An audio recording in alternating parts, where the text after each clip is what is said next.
Bonjour à tous, j'espère que vous allez bien. Aujourd'hui, je suis encore avec Dr Staniewski. Il va nous parler des violences conjugales qui restent encore tabous. Allons-y. Bonsoir.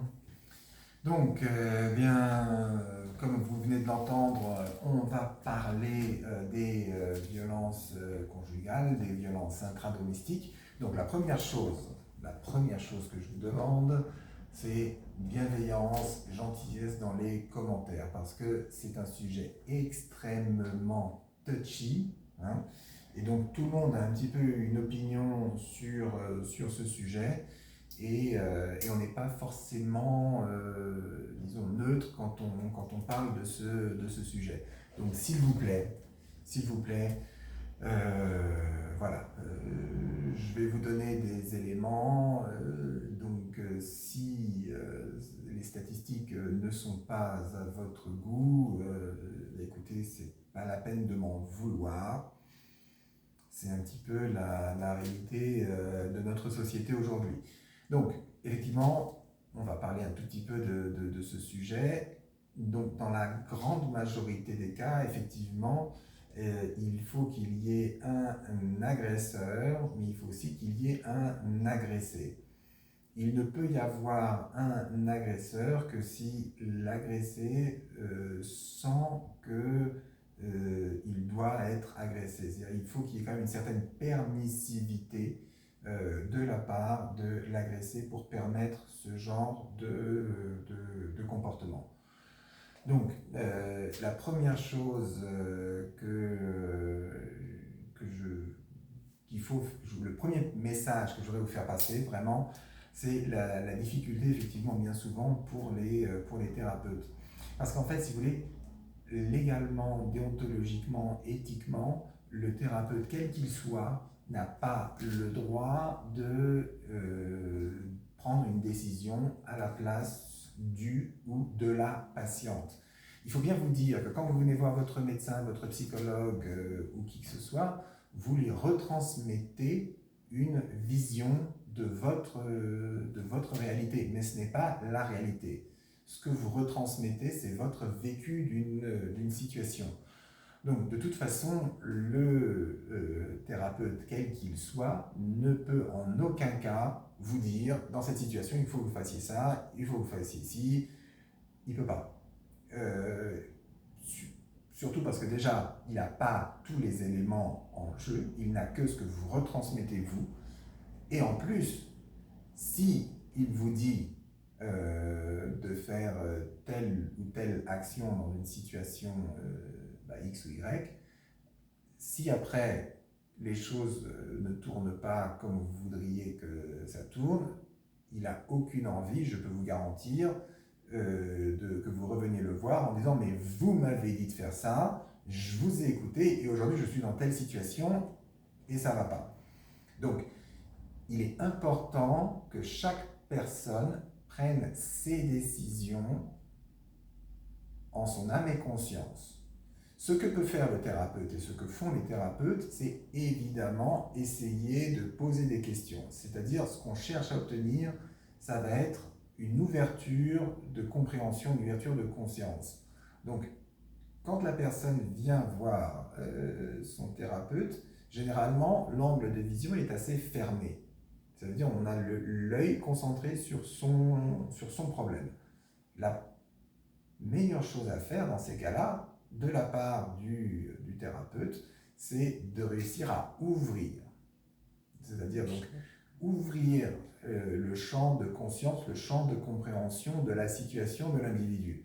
Il faut qu'il se comprenne mieux lui-même, il faut qu'il comprenne mieux la situation et il faut qu'il ait une capacité à se projeter dans le futur en prenant différentes décisions. Comme ça, la décision qui sera prise sera une décision beaucoup plus réfléchie et en ayant beaucoup plus d'éléments de réflexion. Donc ça, c'est la première chose. Après, je peux vous dire par expérience personnelle, il y a tout de même des moments, il y a toujours des moments où on est dans une situation qui est un petit peu extrême. Qu'est-ce que j'appelle extrême? Ça veut dire qu'on est vraiment face à quelqu'un qui subi de façon claire, nette et précise des violences physiques. Donc le cas typique, c'est en étant de garde à 3 heures du matin aux urgences et de recevoir parmi les patients des urgences une femme qui a vécu donc des violences physiques et on se retrouve au milieu de la nuit à recoudre le dos de la patiente qui a vécu des violences physiques.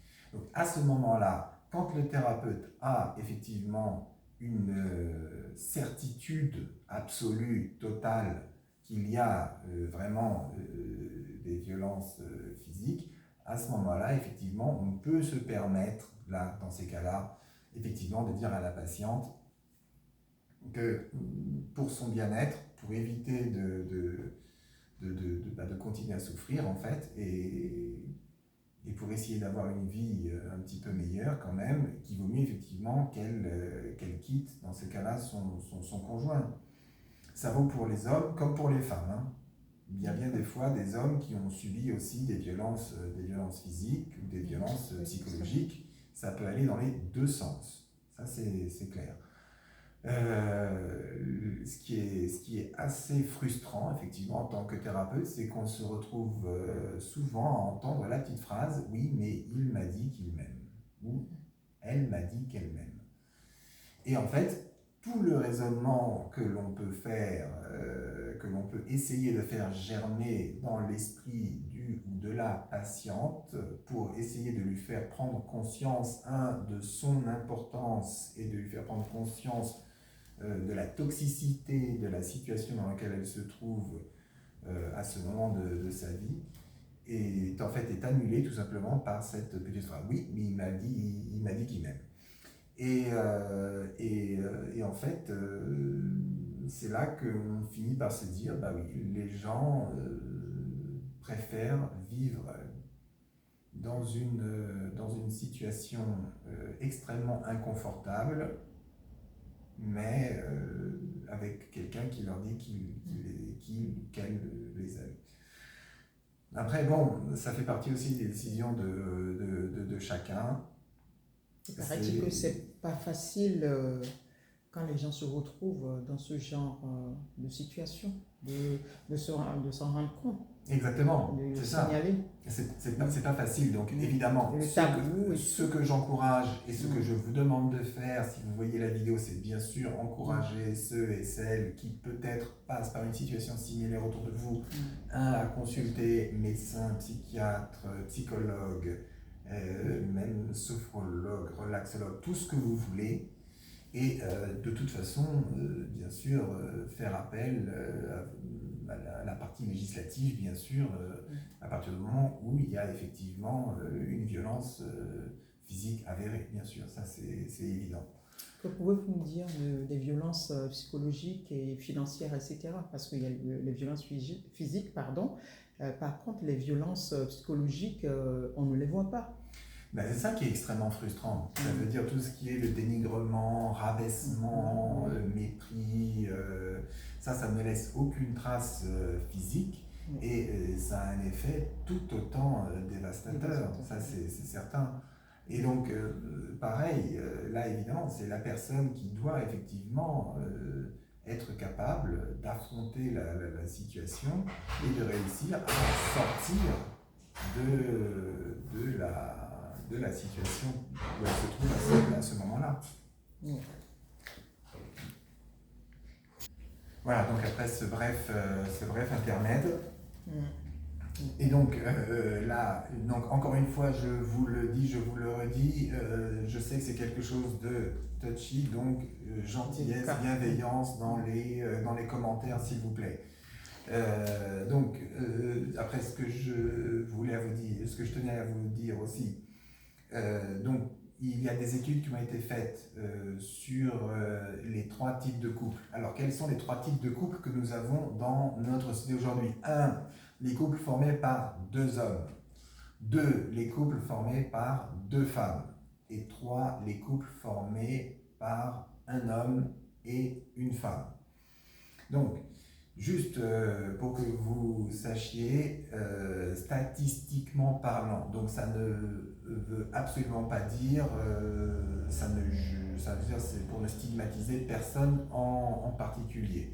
Juste ce que je peux vous dire, c'est que d'un point de vue statistique, nous savons que ce sont des couples formés par deux femmes où le taux de divorce est le plus élevé. Et ce sont aussi les couples formés par deux femmes où le taux de violence intraconjugale est le plus élevé.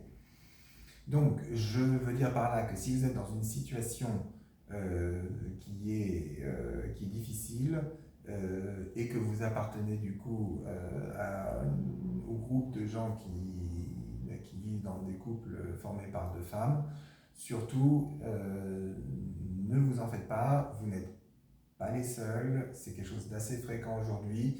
Donc je veux vraiment avoir un message de dédramatisation. Tout simplement, venez voir n'importe quel médecin, thérapeute. N'hésitez pas aussi à utiliser les recours légalo-judiciaires. Il n'y a pas de problème. D'accord. Merci, merci beaucoup, Dr Staniewski. Et il y a également les associations d'aide aux victimes. En France, ici, je vais parler du CIDFF, Centre de formation de droit, voilà, sur les femmes et les familles. C'est le 3949, il me semble. Mais sinon, si vous tapez ça sur Internet, vous allez avoir leur numéro également. Il y a SOS Papa pour les hommes et j'ai eu affaire à 2 ou 3 hommes qui étaient victimes de violences et c'est tellement honteux pour eux. Ils disent oui, on m'a dit que je suis un homme, je subis des violences et tout, etc. Donc, qui que vous soyez, n'hésitez pas. Donc, faites-vous aider, ne restez pas dans votre coin. Merci, merci docteur. Merci à vous. Bonne soirée. Bonne soirée. Au revoir.